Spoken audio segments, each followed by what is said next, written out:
Village food with Rupsana. আমি সেই রূপসানা আবারও হাজির হলাম প্রত্যেক দিনের মতন দারুণ স্বাদের বাঁধাকপি মটরশুঁটি বিউলি ডালের বড়ি রেসিপি নিয়ে। আসসালামু আলাইকুম সুপ্রিয় দর্শক বন্ধুরা, আজকের আমি বাঁধাকপি মটরশুঁটি আলু একসঙ্গে একদম একটা ঝাল ঝাল একটা ভাজা রেসিপি করে দেখাবো। তার জন্য নিয়েছি 500 গ্রাম বাঁধাকপি। বাঁধাকপিকে সুন্দর করে এইভাবে ঝিরিঝিরি করে কেটে নিয়েছি। দুটো আলু এইভাবে আমি টুকরো করে নিয়েছি। আর নিয়েছি 300 গ্রাম মটরকে ছিলে ভালো করে ধুয়ে পরিষ্কার করে নিয়েছি। এবার আমি এখানে একটা কড়া নিয়েছি। কড়ার মধ্যে সমস্ত কিছু মটরশুঁটি বাঁধাকপি আলুগুলো যে বেছে রেখেছিলাম সেগুলো আমি দিয়ে দিচ্ছি। এবার আমি এর মধ্যে দিয়ে দিচ্ছি স্বাদ অনুযায়ী নুন, অল্প একটু হলুদের গুঁড়ো। এবার আমি বেশ কিছুটা পরিমাণে পানি দিচ্ছি।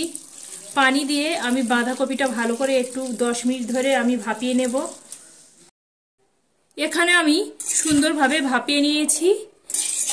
এখানে আমার ভাপানো একদম রেডি হয়ে গেছে।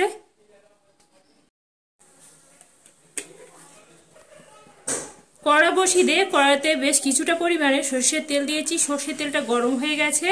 এখানে নিয়েছি 100 গ্রাম এখানে বড়ি নিয়েছি, বিউলির ডালের বড়ি। বড়িগুলো সুন্দর করে তেলে দিয়ে একটু লাল লাল করে ভেজে নেব।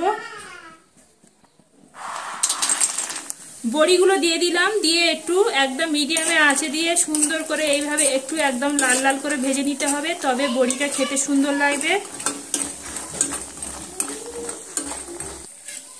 বড়িগুলো আমি নেড়ে চেড়ে সুন্দর করে একদম লাল লাল করে মুচমুচে করে ভেজে নিয়েছি। আর বড়িগুলো আমার এখানে ভাজা হয়ে গেছে। এবার আমি একটা প্লেটের মধ্যে উঠিয়ে নেব।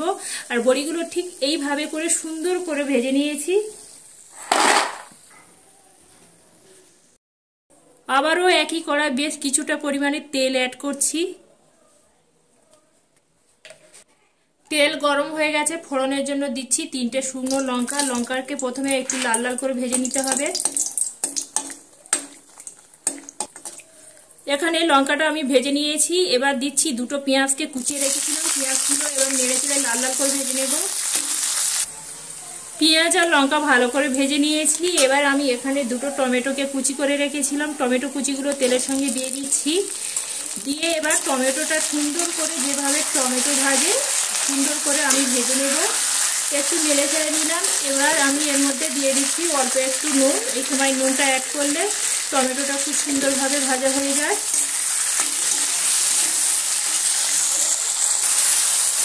টমেটোটা সুন্দরভাবে ভেজে নিয়েছি। এবার আমি এখানে দিয়ে দিচ্ছি 1/2 চা চামচ আদা রসুন বাটা।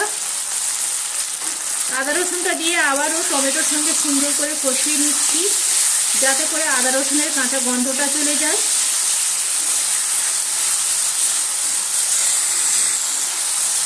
আদা রসুনটা দিয়ে সুন্দরভাবে টমেটোর সঙ্গে কষিয়ে নিয়েছি। আদা রসুনের কাঁচা গন্ধটা চলে গেছে আর সুন্দরভাবে তেলও ছেড়ে দিয়েছে।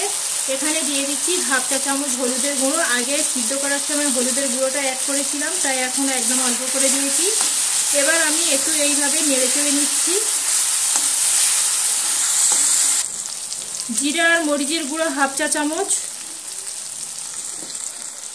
জিরা আর মরিচের গুঁড়োটা দিয়ে আবারও টমেটোর সঙ্গে এইভাবে কষিয়ে নিচ্ছি। আর এইভাবে হলেও বন্ধুরা আমার মতন করে এইভাবে একবার এই বাঁধাকপিটা একবার বানিয়ে দেখতে পারেন, খেতে অসম্ভব মজাদার হয়। এবার আমি এখানে দিয়ে দিচ্ছি সেই ভেজে রাখা বড়িগুলো দিয়ে আবারও আমি টমেটোর সঙ্গে এইভাবে করে কষিয়ে নিচ্ছি মিনিট 3 সময় নিয়ে।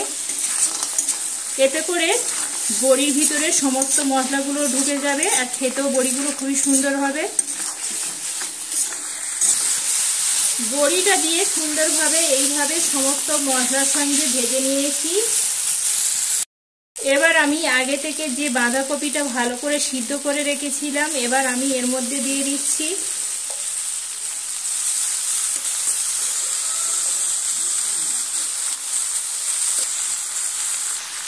সমস্ত বাঁধাকপি মটরশুঁটি আলুগুলো দিয়ে দিলাম। এবার আমি কড়ার মধ্যে দিয়ে এইভাবে অনবরত নাড়তে থাকবো।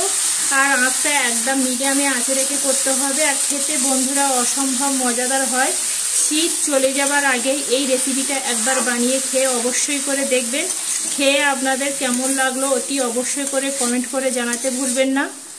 এবার আমি এইভাবে একটু নেড়ে চেড়ে প্রায় 5 মিনিটের মতন এইভাবে নাড়তে চাড়তে হবে, যতক্ষণ না এই বাঁধাকপি থেকে যে এক্সট্রা পানিটা আছে সেটা যতক্ষণ না শুকিয়ে গিয়ে সুন্দরভাবে একটা তেল ছেড়ে দিচ্ছে।